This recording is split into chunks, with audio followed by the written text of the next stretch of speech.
ვაგრძელებთ ლექციას ჩვენ საუბრობთ ნიკლას ლომანის სისტემურ თეორიაზე, ამჯერად განვიხილავთ მიმართებას პერსონალურ და სოციალურ სისტემებს შორის. ლომანის უმთავრესი იდეა უკავშირდება ასევე სოციალური სისტემის პერსონალური სისტემისაგან გამიჯვნას. სოციალური სისტემები, როგორიცაა ოჯახები, ინსტიტუტები, მთავრობები და ასე შემდეგ, უნდა განვიხილოთ პერსონალური სისტემისაგან განსაკუთრებულად. მაგალითად, როდესაც ქალბატონი ძეგლს ყიდულობს მაღაზიაში, მისი მოქმედების აზრისის ელემენტები ლომანის თანახმად მიეკუთვნება ოჯახის სოციალურ სისტემას, რომელზეც იგი ზრუნავს და ასევე მაღაზიას ფართო ჭრილში კი საზოგადოების ეკონომიკურ სისტემას, რომელშიც მაგალითად ინსტიტუციონალიზირებულია ის გარემოება, რომ ფასებზე არ ვაჭრობენ. ხოლო რაც შეეხება ქალბატონის ქცევის მანერას, შერჩეულ სიტყვებს, განსაკუთრებით არაადეკვატურ ქცევას, ეს ყველაფერი მის პიროვნულობას მიეწერება. ეს თვალსაზრისი საკმაოდ საკამათოა სოციოლოგიაში, განსაკუთრებით კი ფრანგის სოციოლოგის პიერ ბურდიესათვის, რომელთვისაც ის თუ როგორ იქცევა, ან როგორ საუბრობს ინდივიდი, გამოხატულება არა ინდივიდის პიროვნულობის, არამედ ეგრეთ წოდებული სოციალური ჰაბიტუსის. ლომანის თეორიაში ერთი შეხედვით ფსიქიკური და სოციალური სისტემები ცალსახად განსხვავდებიან ერთმანეთისაგან, ანუ პიროვნებები არ მიეკუთვნებიან სოციალურ სისტემებს. თუმცა მეორე მხრივ, მრავალი პერსონის გასაზრისიანებული ურთიერთმიმართება ქმნის სოციალურ სისტემას. აი ამ წინააღმდეგობას ჰელმუტ ვილკე, ლომანის ერთ-ერთი მოსწავლეთაგანი, თავის სახელმძღვანელოში შემდეგნაირად განმარტავს.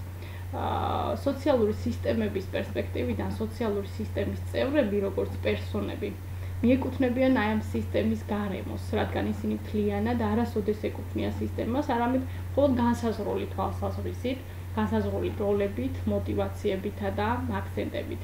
ანუ როგორც აღნიშნეთ, პერსონები ერთიანობაში მიეკუთვნებიან არა სისტემას, არამედ აი ამ სისტემის გარემოს. ინდივიდისა და პერსონის ეს ცნებები შეიძლება ითქვას არის ლოგიკური შედეგი ლომანის მოსაზრებისა იმასთან დაკავშირებით, რომ მაღალი კომპლექსურობის მქონე საზოგადოებები უამრავ დიფერენცირებულ ქვესფეროებშია დანაწევრებული. თანამედროვე საზოგადოებებში ინდივიდები არასოდეს არ ესწრებიან, არამედ ყოველთვის მხოლოდ განსაზღვრულ ფუნქციონალურ სეგმენტებში არსებობენ. ლომანის თანახმად, ფსიქიკური სისტემები მხოლოდ ნაწილობრივ როლიდან გამომდინარე და სოციალური სისტემის სპეციფიური მოთხოვნების მიხედვით იღებენ სისტემისა და მისი ისტორიის შექმნაში მონაწილეობას.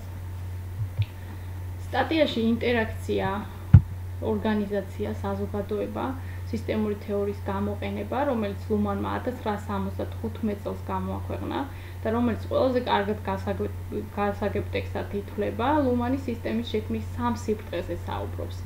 ესენია ინტერაქციის სისტემა, ორგანიზაციის სისტემა და საზოგადოების სისტემა. ინტერაქციის სისტემები განისაზღვრება დასწრებით, ყოფნით. ერთად დამსწრე ფსიქიკური სისტემები ორმხრივად აღიქვავენ ერთმანეთს. მაგალითად, პროფესორი და სტუდენტები აუდიტორიაში არიან დამსწრეები და ამრიგად ქმნიან ინტერაქციის სისტემას. ინტერაქციის სისტემები მარტივი სისტემებია, ისინი შეიძლება მხოლოდ მყარი ქვესისტემების დახმარებით კონსოლიდირდეს. რაც შეეხება ორგანიზაციის სისტემებს, ორგანიზაციის სისტემები წევრობის წესების მიხედვით განისაზღვრება წელს ლომანი. ანუ ამ სისტემაში შესვლა და გამოსვლა განსაზღვრულ პირობებზეა დამოკიდებული. მაგალითად, უმაღლესი სასწავლებელი, სადაც ზემოაღნიშნული ინტერაქცია ლექცია ხორციელდება, არის სწორედ ორგანიზაციის სისტემა. განსაკუთრებული სისტემის ტიპია საზოგადოების სისტემა. საზოგადოება არის ყოვლისმომცველი სოციალური სისტემა, მაგალითად ფედერაციული რესპუბლიკები, რომელსაც თავისუფლად მიეკუთვნება ორგანიზაციული სისტემა, უნივერსიტეტი, შეიძლება საზოგადოებრივ სისტემად იყოს გაგებული.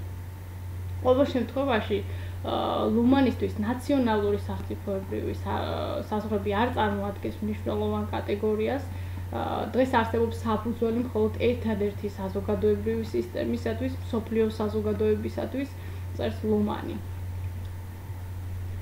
ლომანი ამტკიცებს, რომ საზოგადოება ავტოპოესური სისტემაა, რომელშიც 4 ძირითადი ნიშანი შეიძლება დავინახოთ, კერძოდ საზოგადოება ქმნის თავის საკუთარ ბაზისურ ელემენტებს, ქმნის საკუთარ საზღვრებს და სტრუქტურებს, არის თვითრეფერენტული და არის დახურული. საზოგადოების ძირითადი ელემენტია კომუნიკაცია და კომუნიკაცია იქნება სწორედ საზოგადოების მიერ. საზოგადოების წევრები სწორედ კომუნიკაციის საშუალებით ეხმიანებიან და ეხებიან ერთმანეთს. საზოგადოებისათვის ინდივიდი იმდენადაა რელევანტური, რამდენადაც ეს უკანასკნელი ჩართულია კომუნიკაციაში. ან შეიძლება ინტერპრეტირდეს როგორც კომუნიკაციაში ჩართული. ხოლო რაც შეეხება მთელ თქვენს იდუმალ ნაწილებს, რომელიც არასოდეს არ არის კომუნიცირებული, ან სხვათა მიერ არ გაიგება როგორც კომუნიკაცია, არ წარმოადგენს საზოგადოების ნაწილს. ნაცვლად აი ამისა ყოველივე ეს გარემოს ნაწილი ხდება, რომელიც შესაძლოა ხელი შემშლელად იქცეს საზოგადოებისათვის. ლუმანის კონცეფციის თანახმად ყველაფერი, რაც არ არის კომუნიკაცია, არის საზოგადოების გარემოს ნაწილი. ეს მოიცავს ადამიანთა ბიოლოგიურ სისტემას და მათ ფსიქიკურ სისტემასაც კი. ანუ ინდივიდი როგორც ბიოლოგიური ორგანიზმი და ინდივიდი როგორც ცნობიერება არ არის საზოგადოების ნაწილი, თუმცა არის მისი გარეკანი, მისი გარემო. რასაკვირველია, რომ ამას მივყავოთ საკმაოდ უცნაური იდეამდე, იმასთან დაკავშირებით, რომ ინდივიდი არ არის საზოგადოების ნაწილი. რას გულისხმობს ლუმანი ფსიქიკურ სისტემაში? ფსიქიკურ სისტემაში ის გულისხმობს ინდივიდის ცნობიერებას. ლუმანი ყველაფერს, რაც ადამიანად, პიროვნებად ან ინდივიდად მოიაზრება, განიხილავს სწორედ ფსიქიკური სისტემის ქვეშ. ასევე ხაზი უნდა გაესვას იმ გარემოებას, რომ ინდივიდთა მნიშვნელობა მისთვის მაინც მეორეხარისხოვანია სოციალურ სისტემებთან მიმართებაში, როგორც ამ მთავრობები, წარმოებები ან საზოგადოებები. სოციალური ან მთელი კომუნიკაციების სისტემა და ფსიქიკური სისტემა იმით არის მსგავსი, რომ ისინი საზღვრისი იყენებენ, სწორედ აი ამით განსხვავდებიან ისინი მექანიკური სისტემებისაგან. რაც შეეხება საზღვრს. საზღვრში შეიძლება ითქვას, რომ არის ერთ-ერთი ცენტრალური კატეგორია ლუმანთან. საზღვრისი ლუმას ესმის როგორც აუცილებელი წინაპირობა კომუნიკაციისათვის, როგორც თავად უწოდებს საზღვრისი წარმოადგენს გამოცდილებების შექმნის ფორმას. საზღვრისის მინიჭება ლუმანის თანახმად ხორციელდება არა საერთო საზოგადოებრივ დონეზე, არამედ ფუნქციონალურად დიფერენცირებულ სისტემებში. საზღვრისის მიწერით, ანუ საზღვრისზე მითითებით იხსნება შესაძლებლობები, ხდება შინაგანისა და გარეგანის განსხვავება და ხდება კომპლექსურობის რედუცირება. ანუ საზღვრისი იღებს სელექციისა და წესრიგის ფუნქციასაც. ის ყოველთვის სისტემის სპეციფიურია, ამავდროულად ხაზი უნდა გაესვას იმ გარემოებასაც, რომ მხოლოდ საერთო საზღვრისები ხდის შესაძლებელს სისტემებს შორის ინტერაქციასა და კომუნიკაციას. საზღვრისი ახლო კავშირშია ასევე არჩევანთან, რომელსაც სისტემა აკეთებს. მოქმედება საზღვრისი გააჩნია მხოლოდ იმდენად, რამდენადაც არჩევანი გაკეთებულია რიგ შესაძლო მოქმედებებს შორის.